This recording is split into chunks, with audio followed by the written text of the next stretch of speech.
Comisiones Unidas de Salud y Desafíos del Futuro. Hoy día hemos sido convocados para hablar, para escuchar las opiniones, las recomendaciones sobre el pase de movilidad que ha entrado en vigencia el día 26 de mayo y que según este pase permite desplazarse en comunas que están en cuarentena o transición y realizar viajes interregionales entre comunas que estén al menos en paso 2. Beneficia, según ellos, a mayores de 18 años, los menores de 18 años que estén acompañados por sus padres, madre, padre, tutor, con pase de movilidad habilitado, los que han completado su proceso de vacunación contra el COVID, cumplido 14 días desde la segunda dosis, y no se encuentra en periodo de aislamiento obligatorio por ser catalogado como caso confirmado, probable, contacto estrecho, coronavirus, etcétera, etcétera. Yo no sé, señor secretario, si hay alguien del Ejecutivo que pueda dar a conocer, y si no, ofrezco la palabra. Ministro, pero se excusó porque a esta misma hora da cuenta del reporte COVID. Muy bien. Están los asesores solamente de Yo la mesa. me quiero disculpar frente a todas las personas que están hoy día. Va a continuar en un par de minutos más Carolina Goy dirigiendo, que tengo que participar en un seminario web sobre eutanasia acá en Puerto Vara. Así que le pido las disculpas. Bien, ofrezco la palabra.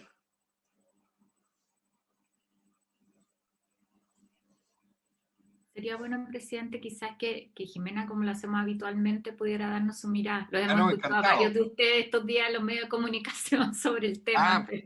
Muy bien, pues doña Jimena, por favor. Bueno, buenas tardes a todos los asistentes. Gracias, señor presidente. Yo voy a hablar a nombre del Consejo Asesor. Quisiera primero establecer en la situación, aclarar una confusión que se ha generado en la opinión pública respecto a las distintas mesas asesoras que hay respecto al tema de COVID, que yo creo que es bien importante que todos tratemos de aclararlo. Le pediría también al Colegio Médico que ayude a esa clarificación, dado que la nota publicada en respuesta a ella es la que ha generado esta confusión. Existe una instancia que es el Consejo Asesor COVID, en el cual nosotros participamos, el doctor Otaiza, que está aquí presente, el doctor Erazo, el doctor Vial, la doctora Ferrecho, y algunos miembros del doctor, doctor Gonzalo Valdía, de la Universidad Católica, y algunos miembros que son funcionarios del Ministerio de Salud. Este es un consejo formal creado por resolución del Ministerio de Salud, que empezó a sesionar el 13 de marzo, del cual se hacen reuniones normalmente semanales. Al principio, la verdad es que teníamos reuniones con mucha más frecuencia y nosotros emitimos nuestras opiniones y nuestras recomendaciones a través de minutas, que son subidas a una página web pública, en un Google Site, y así hemos trabajado durante todo el año. Es una comisión ad honorem, nosotros no recibimos remuneración por eso, y muchas veces hemos tenido reuniones con el presidente de la República a requerimiento del presidente para conversar respecto a algunos temas que son de distinta índole, como fue por ejemplo el paso a paso, y distintos eventos a través de más de un año que llevamos trabajando de esta forma con el ministerio. Existe además la mesa social en la que participa el Colegio Médico y otras instancias que está organizada por el Ministerio del Interior, en la cual nosotros no participamos y a la que yo he ido una sola vez, que fue justamente para conversar sobre el tema del pase previo al anuncio, que fue la semana pasada, el día martes. Existe también en la instancia de decisión del Palacio de la Moneda, donde se reúne el presidente con sus asesores y que públicamente se le dice mesa COVID. Y esa instancia de decisión donde participan, me imagino, porque nosotros no participamos ahí, el ministro, el ministro participa de salud con sus subsecretarios, asesores de la presidencia y los distintos ministros. En esa instancia es la que se toman las decisiones, para la cual consideran la información y la opinión nuestra y otras variables que ellos puedan tener en consideración, y es esa la instancia sobre la cual consultó el Colegio Médico y que le respondieron que era el nombre común que se le daba a esta instancia de toma de decisiones, pero que no tenía una resolución porque es el comité político de la presidencia. Entonces, esto ha generado una confusión en las redes sociales respecto, e incluso en los medios. Hoy día yo estaba escuchando la radio y la radio Bio Bio hablaba de que la mesa asesora COVID, entonces ya hay una confusión entre la mesa, que es la instancia de la presidencia, el consejo asesor, de que no existe, de que si nosotros, ¿por qué no renunciamos? Si hay esta mentira de esto que no existe, en fin. O sea, una situación que lleva a confusión, que no contribuye en nada para que la gente crea en las medidas de la autoridad sanitaria, que yo creo que es bien importante que lo aclaremos, de que existe una instancia donde participan técnicos que, por supuesto, como se ha dicho desde un primer momento, las decisiones las toman los políticos, las autoridades políticas, como en todos los gobiernos, y ellos pueden considerar en mayor o menor medida las recomendaciones que hacemos los técnicos. Bueno, después de esta aclaración, quisiera decir que la situación epidemiológica actual es una situación volátil, es una situación en la que hemos visto que ha habido un aumento en la presencia, en la frecuencia de los casos. Esta situación está determinada por 4 factores principalmente. Un primer factor muy relevante es la presencia de la variante P1, que se ha detectado de forma continua su aumento. La doctora Ferrés, por ejemplo, que está aquí presente, hace los estudios en la Universidad Católica, en los análisis que hace el Instituto de Salud Pública también ha detectado la presencia cada vez mayor de la variante P1 y así de hecho fue presentado ayer en la Asamblea Mundial de la Salud, o el día lunes, cuando se hizo una presentación global de la situación pandémica en el mundo, que lo hizo el doctor Mike Ryan de OMS, el jefe del programa de emergencia, y en las láminas de la presencia de las variantes aparecía entre los países Chile como uno de los países donde se hace vigilancia de variantes, aunque no esté en el nivel que quisiéramos, y donde se ve el aumento de la presencia de esta variante P1 que tiene una mayor transmisibilidad. El segundo factor que afecta la dinámica y esta situación volátil que estamos viendo es en la variable climática, en la cual nosotros y el hemisferio sur y estamos avanzando hacia el invierno y eso lleva a que exista un uso, una costumbre de estar más encerrados en lugares menos ventilados y además la temperatura y la humedad ayuda a que el virus se mantenga viable más tiempo en la superficie y todo lo cual contribuye a que haya un aumento de la transmisión. Por lo tanto, es un segundo factor en el cual ayuda a que aumente la transmisión y que está afectando muy fuertemente a los países del Cono Sur, que tenemos un reservorio aumentado, diseminado, digamos, en la población. Incluso también hemos visto de que la variante india ya entró a Australia. Habíamos comentado respecto a nosotros en el Consejo de que era muy probable que les ingresara, puesto que la India estaba afectada, la Indonesia estaba afectada y de Indonesia a Australia la verdad es que es un paso muy breve y por eso han también recurrido a cuarentenas y para ellos tampoco es un momento muy auspicioso porque también van al invierno junto con nosotros. El tercer factor tiene que ver con la movilidad de las personas y la mezcla de las personas. Ese factor que nosotros tratamos de controlar a través de las cuarentenas y del toque de queda, de la restricción de las aglomeraciones, de la prohibición de actividades donde haya reunión de personas, es un factor que se ha ido controlando a través del tiempo con las medidas que todos sabemos de salud pública y que lamentablemente van teniendo cada vez menos rendimiento porque la gente se fatiga, porque han habido cuarentenas muy largas, de hecho lo hemos comentado aquí con la misma senadora Goich, en la situación de Magallanes, la necesidad de estar viendo nuevas medidas porque la gente está agotada de este tema de las restricciones tan largas y probablemente incluso sea difícil que se renueve el toque de queda cuando deje de tener efecto a mediados de junio. Entonces esa variable de movilidad, la verdad es que la hemos podido controlar, pero con un rendimiento relativo, puesto de que se necesita apoyo social para que la gente se quede en la casa, porque la gente se cansa y empieza a salir. Y lo que vimos en la realidad es que en la semana previa, por ejemplo, en el caso de la ciudad de Santiago, previo al Día de la Madre, hubo una alta movilidad de gente que se dirigió a comprar a distintos centros, después tuvo el Día de la Madre, después vino el evento de las elecciones, que en el evento eleccionario mismo uno puede establecer de que las condiciones de seguridad son muy buenas, sin embargo, también sabemos que posterior a las elecciones hay reuniones, aunque sean reuniones pequeñas, eran miles de candidatos a través de todo el país. Entonces, esa pequeña reunión, aunque se hayan juntado 10 con un candidato, con 10 personas solamente a celebrar o a que lo consolaran, ya es una multiplicidad de contactos sociales que por supuesto que también contribuyen. Entonces, esa variable también nos hace aumentar la transmisión en este momento. Y la cuarta variable tiene que ver con la inmunidad poblacional.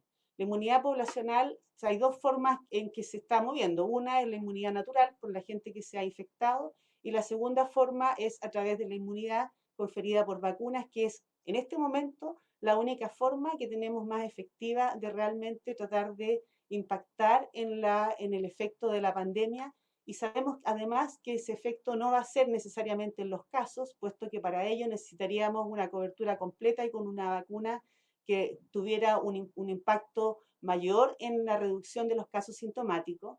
Y la verdad es que incluso las vacunas que la gente considera mejor tampoco tienen esa protección como es una vacuna de sarampión, por ejemplo. Y por lo tanto sabemos que a pesar de que aumentemos la cobertura, si existen otros 3 factores siguen influyendo, la verdad es que la posibilidad de que disminuyamos los casos no es muy alta, pero sí la posibilidad de disminuir las hospitalizaciones y las muertes si se acelera en la vacunación. En ese contexto y en esa situación de dilema, el Ministerio nos planteó la posibilidad de ver ventajas para la gente vacunada que fueran un incentivo para aumentar la cobertura de vacunación. Nosotros estuvimos de acuerdo con la medida, distinto es la oportunidad de la medida, que veíamos como una buena estímulo para que la gente se fuera a vacunar.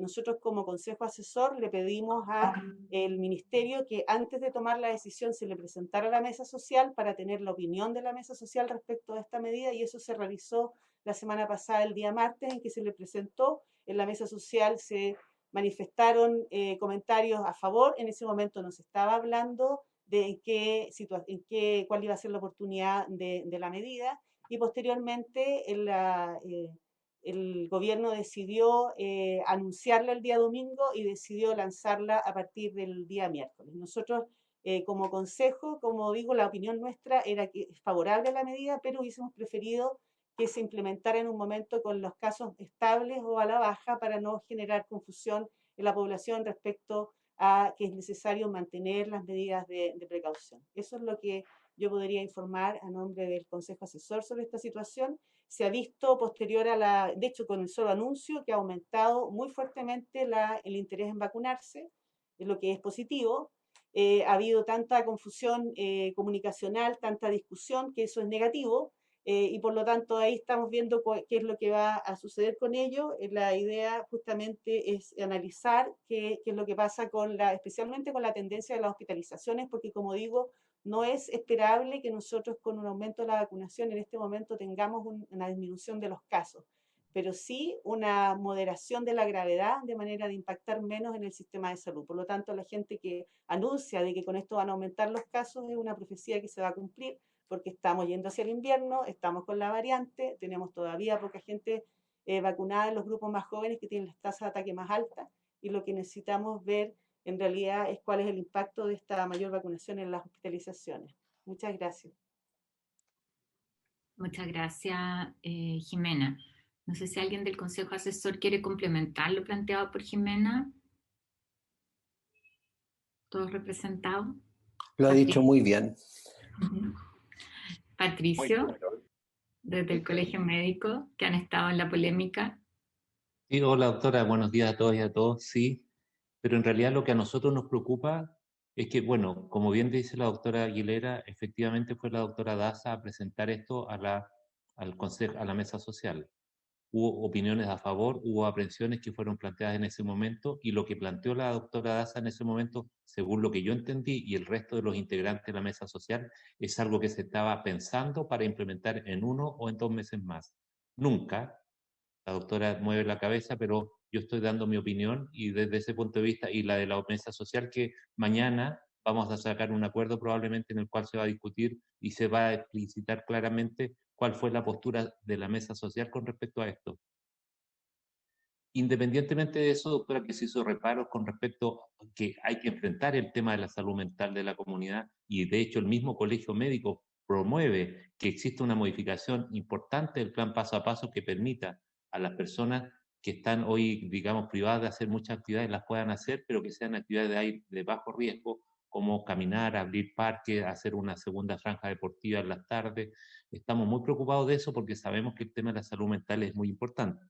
Lo que nos preocupa muchísimo en relación a la oportunidad en la cual se implementa esta medida, le voy a dar algunas cifras de hoy, a raíz de que sabemos que el número de contagiados no va a disminuir considerablemente con las vacunas, a pesar de que en el mensaje comunicacional se transmite o eso percibe la comunidad, no los entendidos, sino que la comunidad.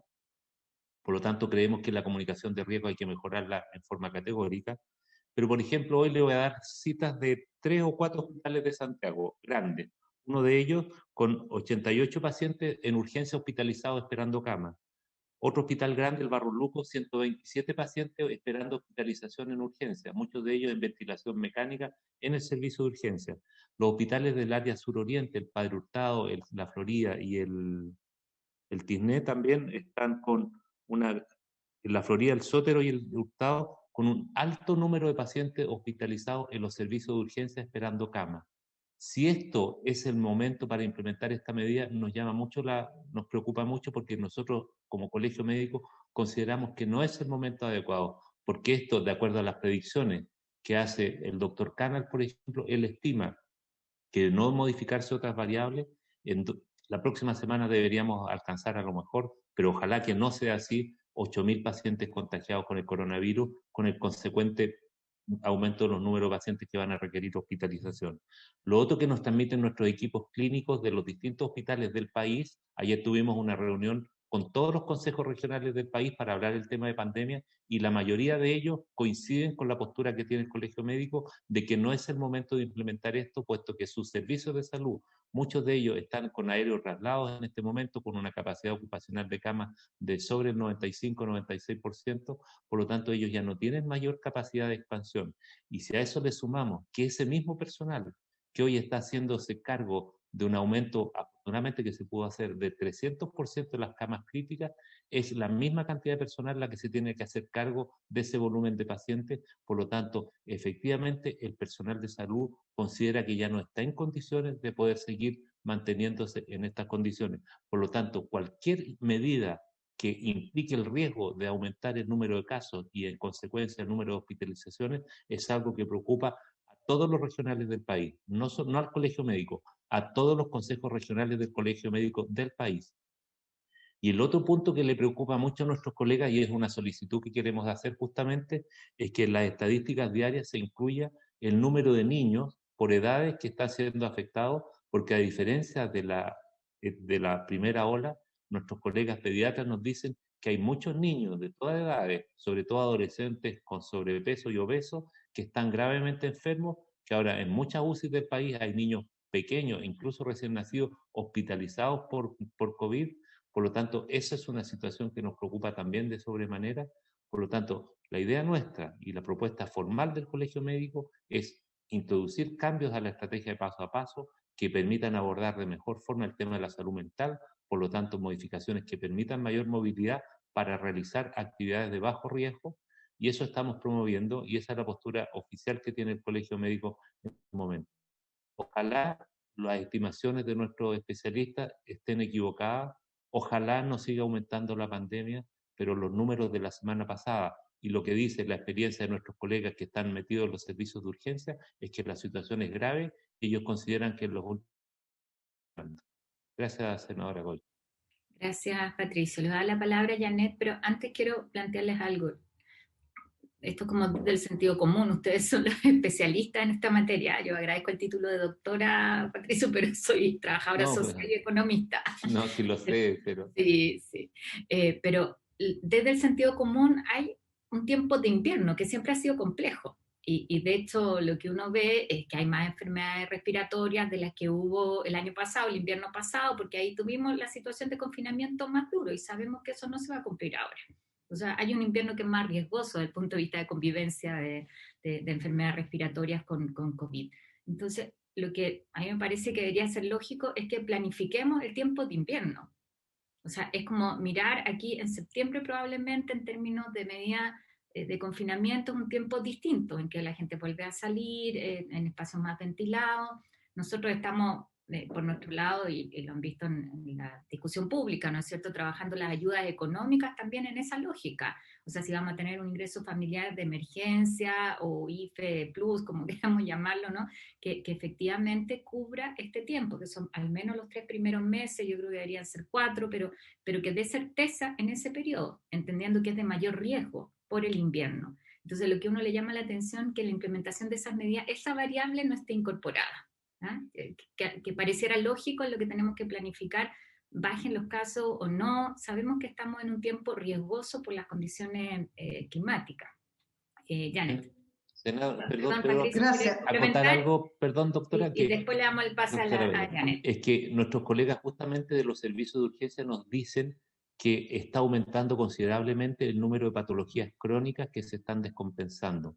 Y eso es algo que les preocupa. Un colega de un hospital grande me dijo, doctor, si en este momento hay un accidente de tránsito complejo, esos pacientes no tienen dónde ser atendidos en mi hospital, porque tenemos esa gran dificultad de cama.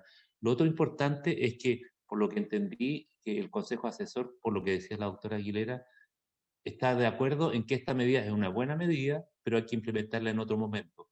Yo creo que a lo mejor si se le solicitara al gobierno que reconsidere esto pensando justamente en todos estos argumentos, yo creo que sería muy positivo para todo el mundo. Ojalá sea el colegio médico el equivocado, y si es así vamos a pedir disculpas a quien corresponda, pero creemos que si nos equivocamos en esto va a tener una consecuencia negativa en número de vidas y personas gravemente enfermas. Adelante, senadora. Ahora, adelante, Janet. Muchas gracias y saludos a todos, senadora, por su intermedio. La verdad es que yo creo que acá efectivamente la gran mayoría de las personas tiene la intención de que salgamos de esto lo antes posible. Ahora, la definición de lo antes posible probablemente tenemos diferencias. Ahora, yo entiendo perfectamente lo que plantea la doctora Aguilera en el sentido de la recomendación que hicieron.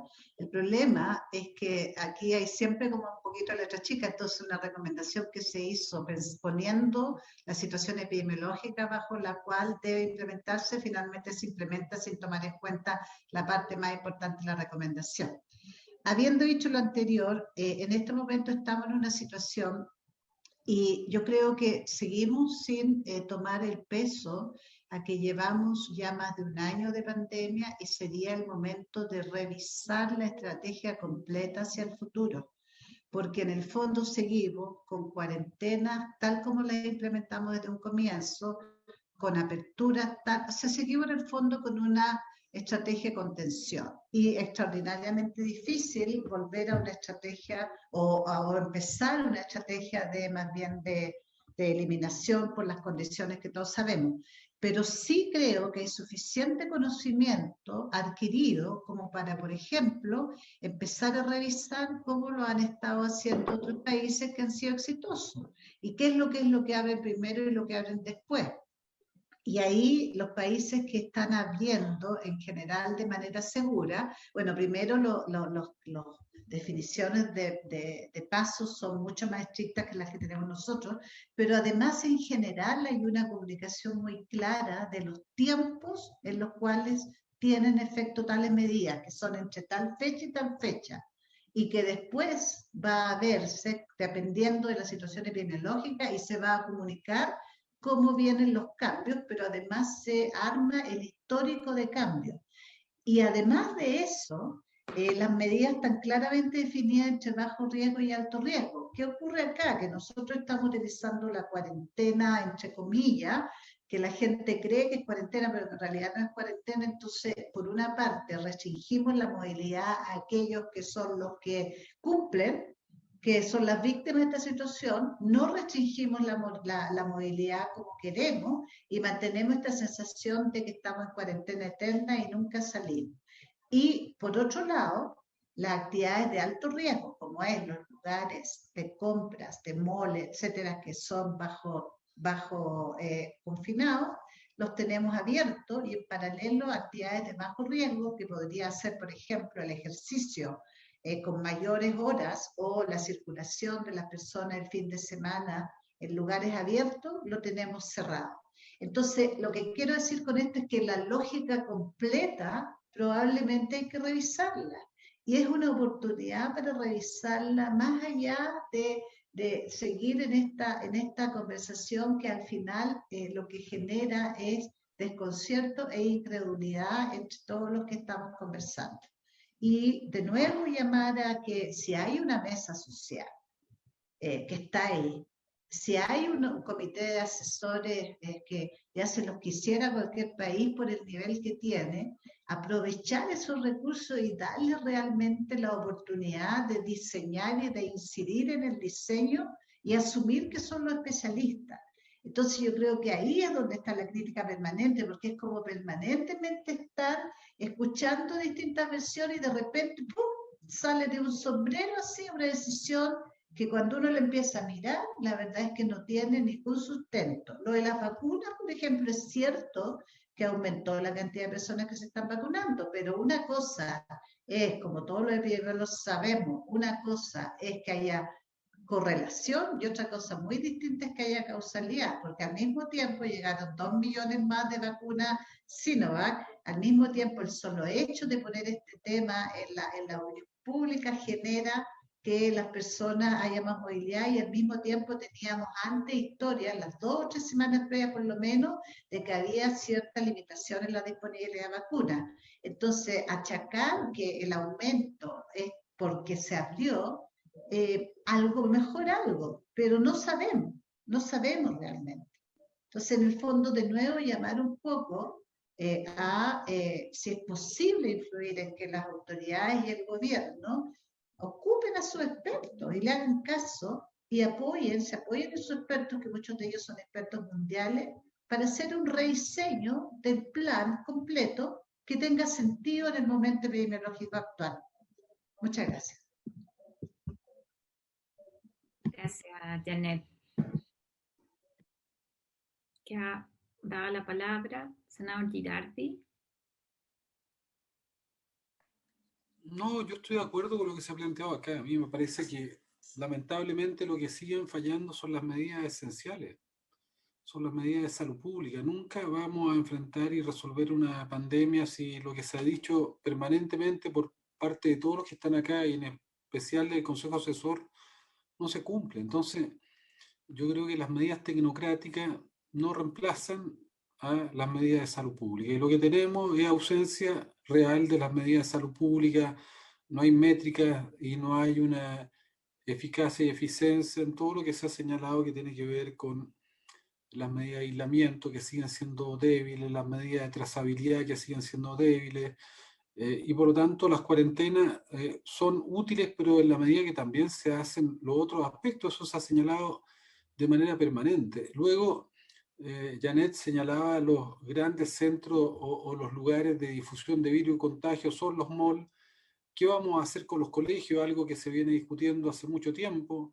Vamos a abrir los colegios aun cuando los niños y niñas, a sabiendas que tenemos una variante que afecta también a los jóvenes, no estén vacunados. O sea, son yo diría, cosas obvias, pero que no se plantean. Entonces, la dimensión tecnocrática y técnica, que yo no estoy en contra, que es la vacunación, hay que hacerla.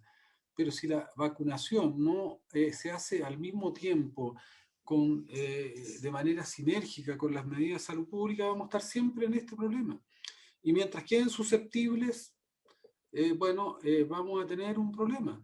Además, yo creo que las nuevas variantes ponen en cuestión también la eficacia de la vacuna desde el punto de vista de la difusión del virus.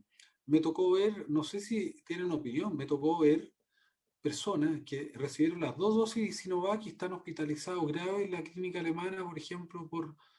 Sería bueno saber qué está pasando también con la eficacia de la vacuna para prevenir las hospitalizaciones graves con las nuevas variantes. Bueno, yo creo que, pero lo que yo apelo es que, primero, yo tengo total confianza en el grupo asesor, que como dice Janet, son del mejor nivel.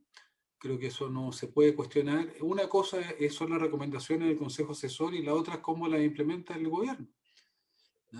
Yo creo que son cosas distintas. El Consejo Asesor yo por lo menos que he leído todas sus minutas, si se hubieran aplicado a cabalidad, no estaríamos en la situación que estamos. Nunca se han aplicado a manera cabal, ese es el problema. Entonces, yo creo que aquí tenemos y mientras eso no lo resolvamos, no vamos a resolver esto. Y Janet tiene razón, yo creo que tenemos que también tener una evaluación, porque probablemente vamos a enfrentar otras pandemias. Y yo creo que todos estos errores que se han cometido de relativizar las medidas fundamentales y esenciales que son de salud pública van a seguir ocurriendo. Pero yo creo que eso es lo que tenemos y lo que deberíamos poner atención. Y nosotros mismos planteamos, por ejemplo, que había que pasar a vacunar con más agilidad a los grupos etarios más jóvenes, porque aquí yo creo que una parte importante de la difusión del virus está ahí, pero seguimos teniendo una información parcial, por ejemplo, de lo que son los activos totales, no se siguen separando los probables de los reales, o sea, todavía tenemos problemas que son básicos de información para poder actuar. Lo plantearon varios especialistas hace un tiempo atrás, ¿te das cuenta? O sea, pero ninguno de esos temas se resuelve.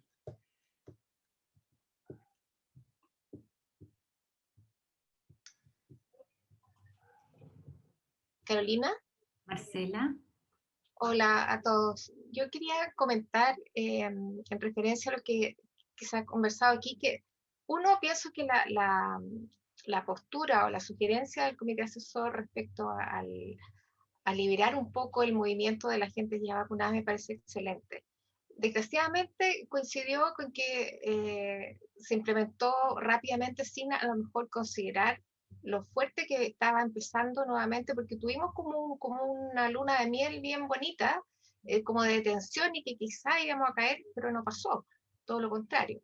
Esto asociado al tema de las variantes, que en esta semana pasada nosotros aumentamos a un 76% de los sujetos que nosotros testeamos en la atención de urgencia, que subió desde un 66-67%.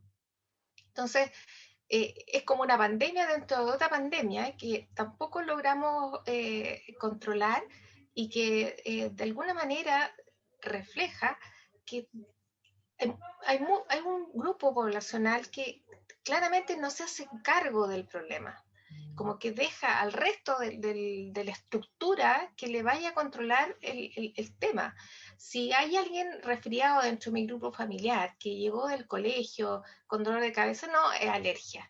A mí no me pasa, pero al otro sí que puede estar a lo mejor sospechoso de COVID. Entonces, como que implementar de alguna manera esta no sé si estrategia a nivel de la población, con líderes que nos sensibilicen a todos a tomar en consideración que lo que representa una sospecha de COVID es realmente un COVID que debe descartarse.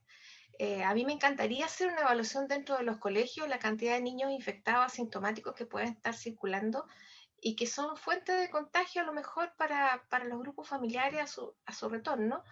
Y no se conoce. La verdad es que la sintomatología de los niños puede ser bastante más polimorfa. Y estoy completamente de acuerdo con lo que mencionó Patricio, que esta variante P1 como agente etiológico impresiona que en los niños les ha ocasionado una manifestación bastante más grave. A mí me llegan muchas muestras del Sotero del Río, también del Ezequiel González Cortés, con niños con neumonía severa y que todos tienen este factor común de la obesidad. Entonces creo que tenemos que ver cómo poblacionalmente sensibilizamos más a la gente, ir reforzando el tema de las vacunas, ¿de acuerdo? Pero también tener este concepto de que estamos como enfrentando una nueva pandemia con esta variante que es altamente más contagiosa, tiene 2,6 veces más posibilidades de contagiar. Entonces, si estamos con un enemigo duro de matar. Y Marcela, ¿hay que genere más consecuencias en personas más jóvenes y en niños también tiene que ver con la variante? Esto que antes no veíamos y que ahora vemos, porque hay un componente que tiene que ver con vacunación, pero no es solamente eso. No, yo creo que puede tener un poco más de gravedad, no lo sé. Yo aquí en el Hospital de la Católica están tratando de comparar el efecto de en estos sujetos de P1 versus comparado con los del año pasado, impresionaría que no hay tanta diferencia.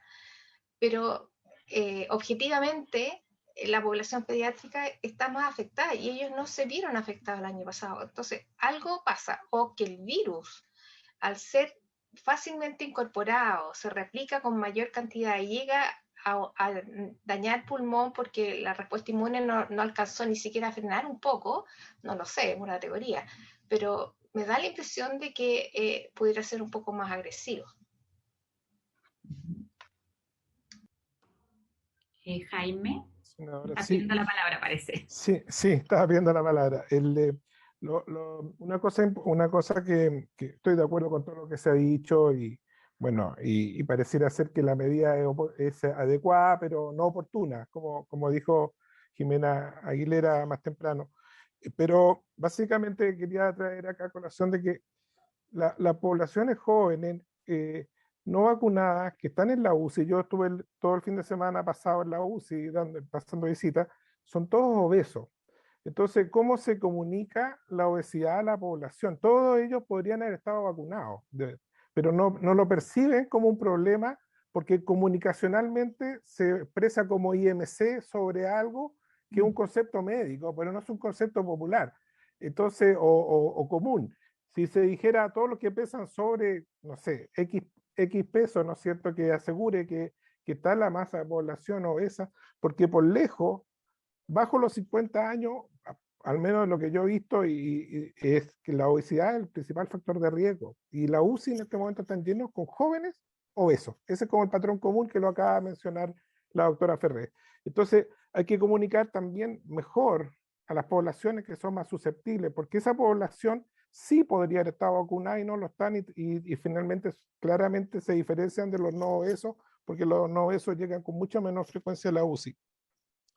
Lo otro importante que tiene también que ver con factores culturales es que los casos leves contagian, porque son sintomáticos, y los sintomáticos contagian. Y de alguna manera la gente no percibe el caso leve como un caso de riesgo. Entonces, no está esa percepción inmediata que si yo tengo un cuadro de congestión o me siento mal, puedo tener coronavirus. Y la verdad es que mucha gente pasa 3 días circulando por todos lados hasta que al final se siente peor después de 3 días. Entonces, hay mucho retardo, pero tiene que ver, yo no he visto campañas comunicacionales también, educacionales, que pudieran influir, ¿no es cierto?, en que la población pudiera estar mucho más alerta a estas dos situaciones que me parece que son importantes a la hora de ayudar y colaborar con todas las medidas importantes epidemiológicas que hay que hacer. Gracias, Jaime. Yo como un poco para avanzar, porque esto se cruza con lo que conversamos la semana pasada, en el fondo, cómo uno hace una campaña comunicacional que vuelva a retomar esto, o el rediseño de una etapa distinta en el paso a paso. Entonces, hay algunas cosas que estoy pensando cómo canalizarlo, cómo ayudar desde esta instancia para que eso avance. Yo les contaba a propósito de algo que les comuniqué y que ya es ley, este permiso para vacunación. Por ejemplo, eso surgió de una instancia que convocó la presidenta del Senado con el presidente de la Cámara, que también tenía que ver con abordar el periodo preelecciones, ¿no es cierto? Y tener esa mirada, replicó un poco parte de lo que hemos hecho acá, pero le da el peso de que están convocados por ambos presidentes de Cámara y Senado. Entonces, quizás yo creo que podríamos pedirle que se vuelva a convocar con ellos a esta reunión, la hacían los días miércoles, con el ministro y plantear algo en conjunto, o sea, que vayan a esta lógica. Nosotros ahora podemos oficiar, y si les parece a los colegas, pidiendo que se empiece a desagregar la información, lo que nos planteaba Patricio, respaldar esa solicitud respecto de las edades, ¿no? En la información que se entrega. Con eso aportamos, pero creo que tiene que haber una definición más en conjunto de todas las instancias de cómo entendemos que esto es una etapa distinta y que tenemos que poner la fuerza suficiente. El convocar no solamente al Consejo Asesor, estoy pensando en espacio público, en quienes tienen en esto también opinión, que han colaborado en el rediseño de esa campaña, pero volvemos nuevamente a las cosas que no han logrado superarse durante este más de año de pandemia, que es la comunicación de riesgo, es el mensaje claro, es la coherencia entre eso con las medidas que se adoptan, esa constante, que es algo que permanentemente nos pasa la cuenta. Pero a mí se me ocurre, ¿no te parece, Guido, que pedirle a ambos presidentes que vuelvan a convocar, que hagamos una reunión en que participemos nosotros también, invitarlos a ustedes, puede ser como una instancia más resolutiva en el fondo, como para avanzar sobre este tema. ¿Te parece? Senadora. Perdón, yo estoy de acuerdo, Carolina. Bueno, una de las cosas que quería que no quede duda es que el Colegio Médico apoya totalmente al Consejo Asesor que preside la doctora Aguilera, nadie duda de aquello. Lo que nos preocupa, como lo digo, lo único es que, por ejemplo, queremos solicitar como Colegio Médico, no sé si ustedes están de acuerdo, que se reconsidere la medida como una cuestión pensando en el bien común, porque si tantas personas piensan que no es el momento oportuno para implementarla, a lo mejor sería un gesto generoso de parte del señor presidente decidir postergarle el inicio de la medida mientras no se demuestre que efectivamente es inocuo y no va a influir en nada este carnet de movilidad o pase de movilidad. Yo creo que todos lo celebraríamos, estaríamos todos contentos y obviamente ojalá las cifras más pesimistas no se cumplan, ojalá si el Colegio Médico en sus proyecciones no ha aceptado, pediremos las disculpas que correspondan, pero en gran medida, les reitero, estamos siendo empujados por nuestros colegas, por los equipos de salud que trabajan en los servicios de urgencia y en las unidades de cuidado de pacientes críticos, donde ellos están viviendo una realidad que es tremendamente compleja, es tremendamente dura, y que ellos no tienen claro cómo van a poder enfrentar la pandemia, post-pandemia, que se nos venga en un tiempo más, con el mismo personal que está agotado. Gracias, senadora. Sí, a mí, o sea, yo pienso en la gente que escucha y el nivel de confusión es terrible, terrible.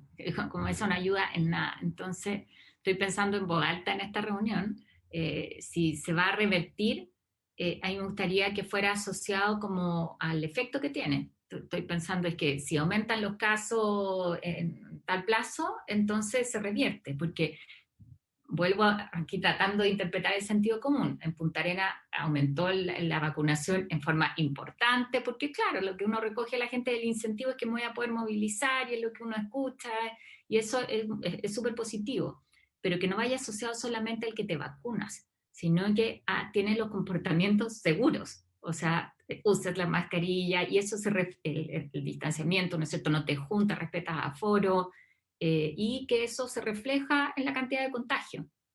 No sé si me explico, que además creo que es cómo le devolvemos a la gente, y le ponemos también el énfasis en que la gente tiene que ser responsable.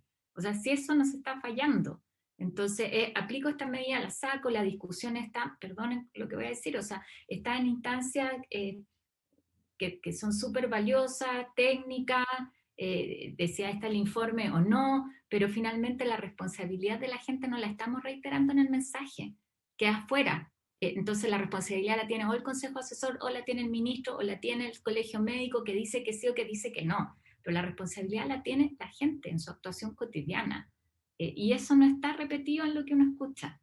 Entonces lo que se me ocurre, Patricio, mi reacción a ese planteamiento es cuál es el plazo prudente para evaluar y que la gente diga, mire, si usted quiere seguir teniendo grados de libertades, tienen que bajar los casos. Si no bajan, entonces no podemos nomás y se revierte la medida.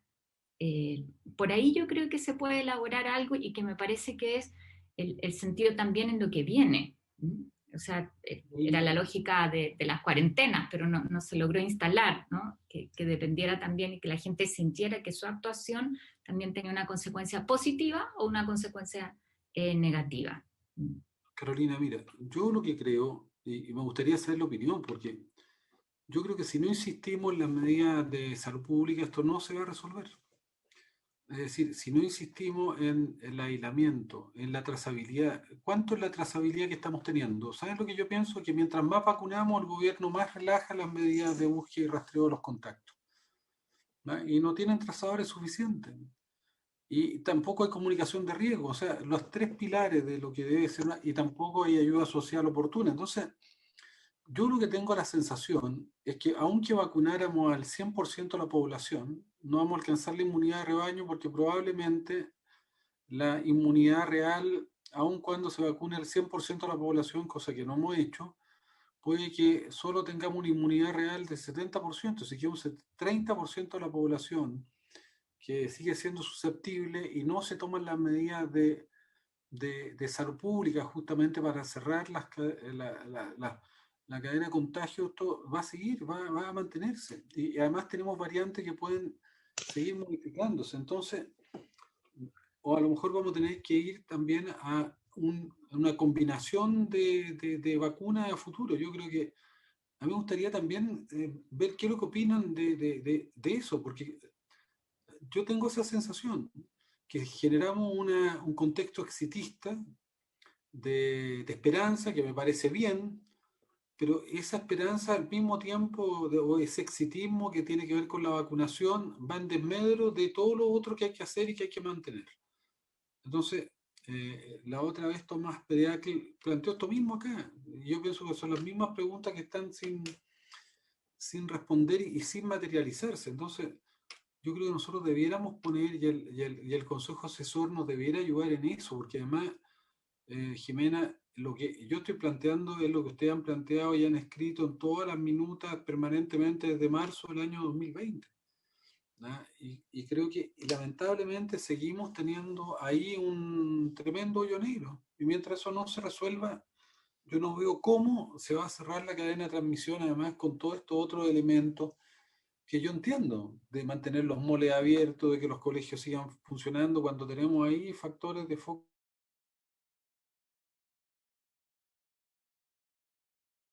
Comunicación de riesgo. Yo no sé qué opina Jimena, porque me gustaría escuchar un poco. Yo voy a tomar algunas cosas que antes de Jimena, el Fernando Taiza nos pone que falta un informe sobre casos y evolución perdón, en menores por regiones, variantes, cuadros clínicos, factores de riesgo, que podamos incorporar eso, Julio, a nuestro secretario en la solicitud que oficiamos, ¿ya? En el Así detalle será, Presidenta. de la información. Y Jimé, para que lo consideres en tu respuesta, yo estoy pensando en los países que están avanzando en convivir con el virus, pongámoslo así, porque finalmente tenemos ese riesgo, la pandemia sobre pandemia, y que sea otra variante, y lo han estado haciendo, y lo que uno ve más exitoso en eventos masivos es incorporando el testeo antes, ¿no es cierto?, con antígeno. Uno podría pensar que eso debería hacerse en los colegios, así como lo estamos planteando en los lugares de trabajo. O sea, yo te escucho, Guido, y entiendo, he aprendido muchísimo además con ustedes, que las medidas son las mismas que se han planteado desde el principio, la estrategia, ¿no es cierto?, de búsqueda, de aislamiento, de trazabilidad, pero por algo no han resultado también. No es solamente, pienso yo les comenté el otro día que estuve en Peñalolén y claro, la gente me decía, mire, nos piden vacunación, nos piden trazabilidad, somos lo mismo, o sea, como que queremos hacerlo y créannos que estamos haciendo lo máximo, pero no hay cosas que no son tan simples. Entonces, ¿cómo uno diseña en esta lógica que ustedes plantean un paso a paso que tenga que ver con convivir con el virus? ¿Y cuáles son las medidas ahí que puedan ser más efectivas?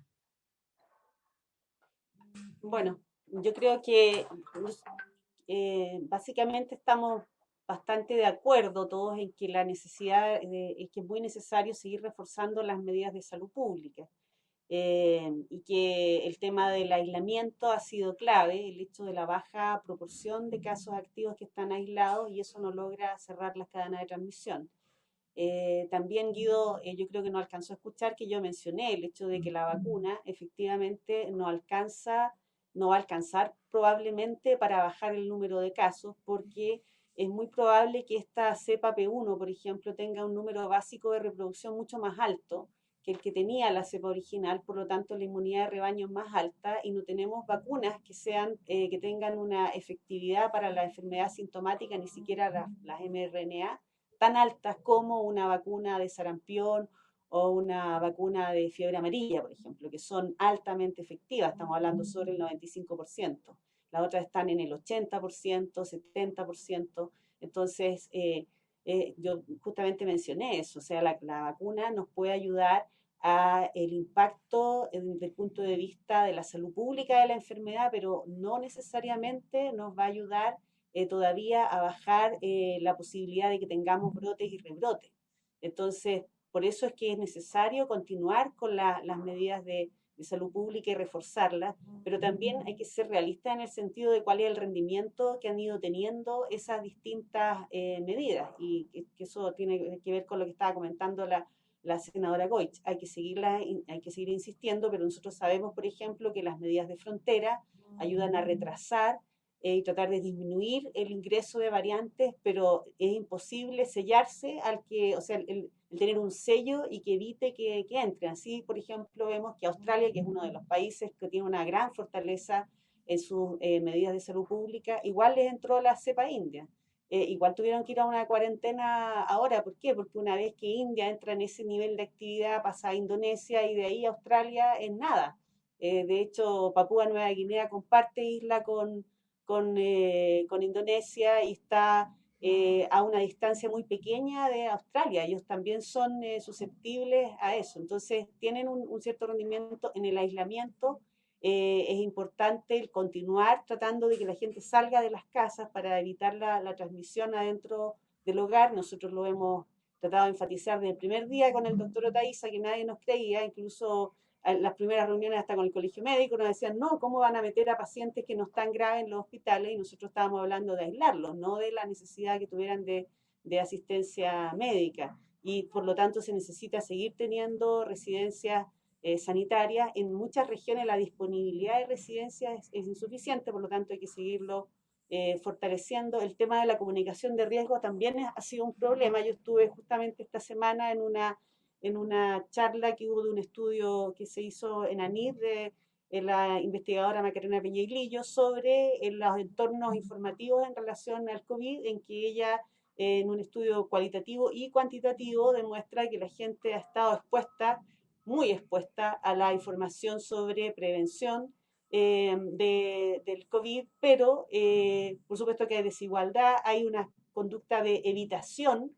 La gente, los mensajes, si son abrumadores y te están recordando todo el tiempo que tú estás en riesgo de morir, la gente tiende a tratar de evitarlo porque hay una saturación y no quieren saber más en realidad de lo que está pasando. Entonces eso implica una necesidad de cambiar la estrategia comunicacional, de cambiar los mensajes, de incorporar nuevos contenidos, el tema de la ventilación, por ejemplo, el tema de las vacunas, que son contenidos nuevos, de empoderar a la gente para que sienta que tiene herramientas y no es solo el abrumarlo, decir usted es hipertenso, se va a morir. O sea, la gente ya no quiere escuchar eso y por lo tanto se necesita más ciencia de comunicaciones en relación a las campañas que se están haciendo.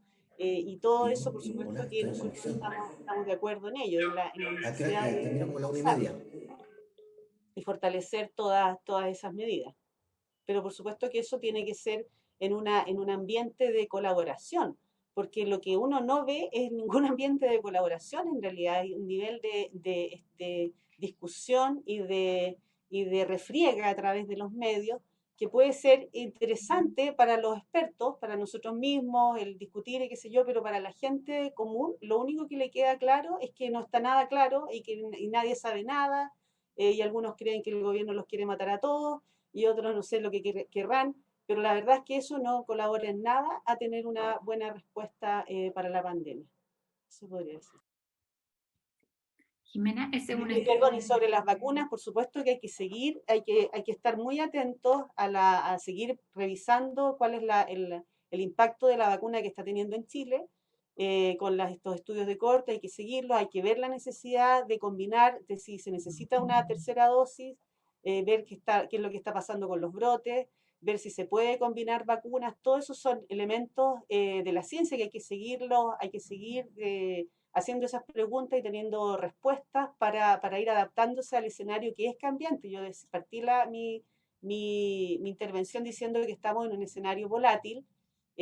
Mientras el planeta, digamos, tenga países con alta actividad, vamos a tener un riesgo y por lo tanto tenemos que estar vigilantes de lo que está ocurriendo, no solo aquí en Chile, sino también en los otros países. Entonces, hay una serie de circunstancias que a uno también le preocupan. Por ejemplo, a mí me preocupa que solo se plantee la idea de hacer la Copa América en Chile, por el ingreso de personas que hace muy difícil controlar que ingresen nuevas cepas. Nosotros sabemos que tenemos la cepa india aquí a puertas, entonces todo ese tipo de cosas que lamentablemente a la gente no le caen bien, no es lo que quisieran escuchar, pero implica el tener esta actitud vigilante y el tratar de estar todo el tiempo